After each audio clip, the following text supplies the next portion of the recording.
Today, we are diving into one of the most powerful and misunderstood drivers of chronic illness. That's inflammation. I'm Dr. Daniela Steyn, and today I am joined by certified nutritionist Bonnie Fleminton. Her evidence-based approach is incredible. It helps clients reduce their inflammation, restore energy, and then also reclaim their health. And we want this for you. So thanks so much for joining us, to all our audience. And Bonnie, thank you to joining me today. Thank you for having me here. So I'm going to dive right in and tell us, what is inflammation and why does inflammation matter? It's such a good question because I'm sure many people listening have heard the word inflammation and they're not even really sure what that means. There's a difference between acute inflammation, which is actually part of our healing process, an important part. If you bump your knee and you get swelling and heat and pain, it's short-lived and it's part of the healing process. And it's good. We want that. Exactly. Now, chronic inflammation is what is harmful, and it is often silent. We don't know it's present. It can be low grade. It's linked to many conditions, and not everyone knows how to identify it. In fact, we often need testing to uncover where it's coming from because it's hidden. Some common overlooked signs that you may have chronic inflammation might be constant fatigue, some digestive complaints, joint or body aches, brain fog, headaches, skin breakouts, even continuous sinus issues, mood changes, sleep issues, frequent infections, weight gain. So, I mean, it almost sounds like it could be related to anything, but we need to dive in and uncover what's going on to figure out where this chronic inflammation may be coming from. And that's big. That's important to understand. And that's quite often for a lot of people why they come to our clinic, because they might have acne and have tried different medications and the acne is not getting better. Or they might have mood issues. And then as they start reading up, start delving into it, people do realize that actually your skin and your gut is connected. Your joint pain and your gut is connected.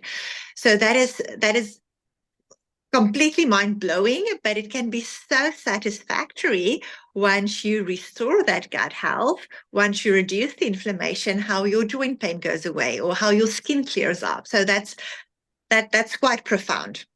So tell me. It really, yes, can be a relief almost. To realize that these aren't all separate problems all the time. It might relate to one underlying pattern. Yes, yes, yes. Tell me, just if you think a bit back over the past couple of years, people that you've been helping, what would you say would be your top dietary triggers of inflammation? So diet is a huge driver or healer of inflammation.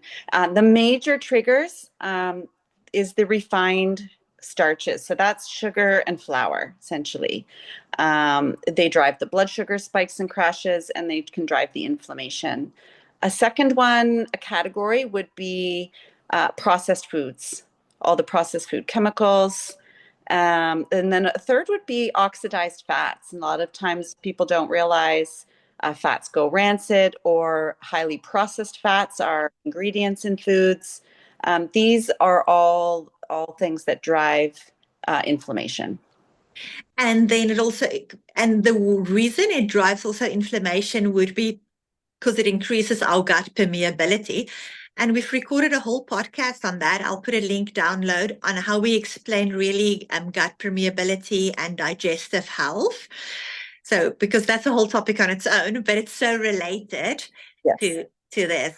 You now spoke about the things that would drive inflammation. What are the foods that actually are anti-inflammatory and help us to heal?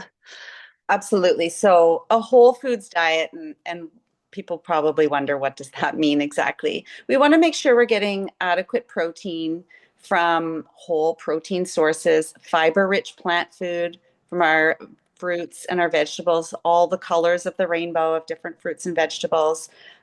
We want to get our omega-3, healthy fatty acids. from perhaps this is from our salmon and things like that. Many of omega-3s rich from nuts as well. And stable meal timing to support glucose control because insulin resistance and visceral fat amplify inflammation. So we want to have stable meal timing. So it's the foods we choose and the pattern and timing of our eating as well. And I think that is where it's very helpful to work with a nutritionist and a health coach to understand how this impacts in your life. Because we can very easily Google and see, oh, these foods are bad, these foods are good.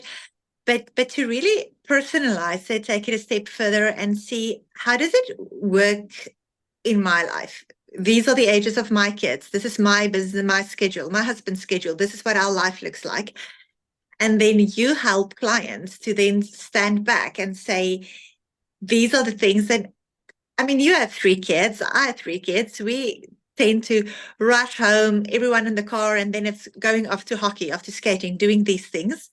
So to pre-plan, to say, this is what we want for our family. This is the foods we're going to do. This is how we're going to plan. And this is how we're going to personalize it to each individual client because it looks different for everyone, right? Absolutely. You can have a whole foods, protein and fiber rich diet that looks very different from the next person beside you. And you need to be able to satisfy all the needs of everyone in your household, everyone that you're cooking for, everyone that's participating in the cooking, because you can't be making different meals. And Mm, that's never an option because it's not realistic and it's mm. certainly not something you can deal with long term. So we need to know how do we satisfy everyone's likes and dislikes, but still satisfy this anti-inflammatory whole foods diet. Okay. And then for our listeners, I know people love, love, love working with you. But if we have listeners that won't be able to work with you, but they just want to take something, start implementing something in their life right away from today, from dinner to night, what are simple swaps that you can recommend to just help reduce inflammation? I find some of the biggest things that I see are needing to add more vegetables. I know that sounds so basic, but it's one thing to know you should eat more vegetables, and it's quite another to figure out how are you even going to do that. So some ideas are to make sheet pans of vegetables. Just let's make it really easy. You can buy them pre-cut up. I don't want anyone to feel like they have to start everything from scratch all the time. Buy frozen. You can buy pre-chopped. You can take those kinds of shortcuts and not feel bad about that whatsoever if it's helping you eat whole foods. But sheet pan vegetables are great because they taste so much better than what you might think of. I just remember the boiled Brussels Yes, sprout as a steamed. and nobody likes that. No one likes that. But roasted, it's almost like it's an entirely different food. So No. now, having said that, you don't have to eat that particular food if you don't like it. And that's another thing. Another key takeaway is there isn't one food that everybody must eat. There's always an alternative. And I think having an a solutions oriented mind around choices and what you're going to make, and rather than shutting down if you're not sure what to do next, but think Mm. do instead. So, and have this a growth mindset rather. Yes, which is big. And you have these 3 different strategies you typically implement, right? Yeah. So one is the diet strategy, the food choice piece. Inflammation isn't just a calorie problem; it's a blood sugar and a processing problem. So it's what we're eating, not just how much we're eating. So we talked about getting enough protein, fiber, omega-3s, our vegetables and fruit. The second strategy is around stress perception and cortisol regulation. Our stress chemistry is inflammatory when it's chronic. So our nervous system state changes the inflammation signaling in the body. Fight or flight reduces repair in the body. So it's an important factor. So it isn't just all about what you're eating, it is also your stress perception. And then finally, the third area to look at is our digestive health as well, as gut imbalance is a major driver of systemic inflammation. And then, so that's key. So when you work with people, you don't just give them a diet. You look at their nervous system regulation. You help with gut imbalances. And I think that's important for our listeners to kind of understand that quite often our local rheumatologists refer people to me at the clinic, and then they walk in here and they're like, why am I now referring them to a nutritionist? Because they have an autoimmune disease, rheumatoid arthritis, SLE, something like that.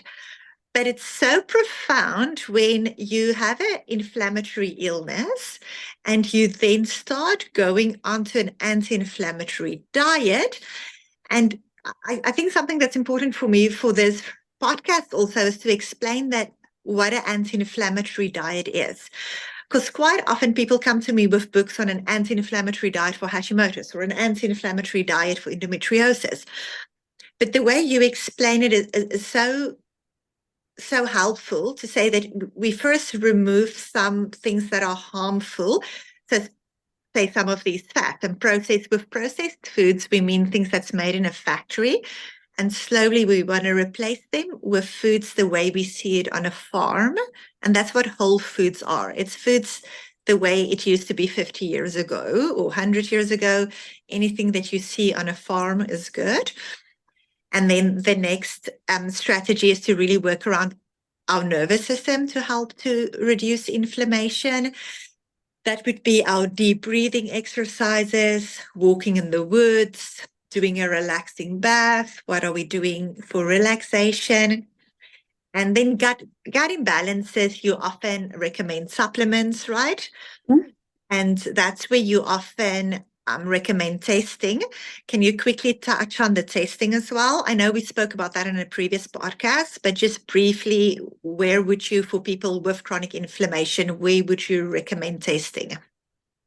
So definitely when diet changes alone are not enough, we recommend testing because if the gut barrier is inflamed, the immune system stays activated, and many inflammatory cases only when this gut work is included. So we'll definitely will recommend testing when diet changes alone are not satisfactory. Okay, this is quite profound, and I know our audience will love this.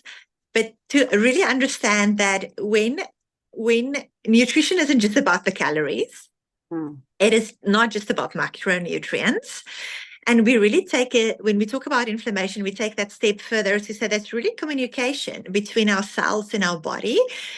And then we also, when you work with people, you go that step further to explain how to eat mindfully, to eat with intention. So we want to reduce inflammation specifically to unlock vitality, to have more energy. And that's a big reason you often see people, right? They complain because of fatigue. And then once you reduce the inflammation, their energy picks up. So, and that's our goal. That's my goal for each one listening today, that they can start implementing something in their life right away so that they can really for themselves unlock vitality, clarity, and long-term resilience and health in their bodies. Absolutely. Inflammation isn't just something we want to suppress. It's something to understand and resolve at the root. And my role is to help our patients personalize the levers we talked about, the diet, the stress, and the gut health, using a structure that they implement into their daily. Bonnie, thank you so much for your time. And to everyone watching and listening, thank you for your time. I'll put a link below on how to book with Bonnie. All the best. Thank you.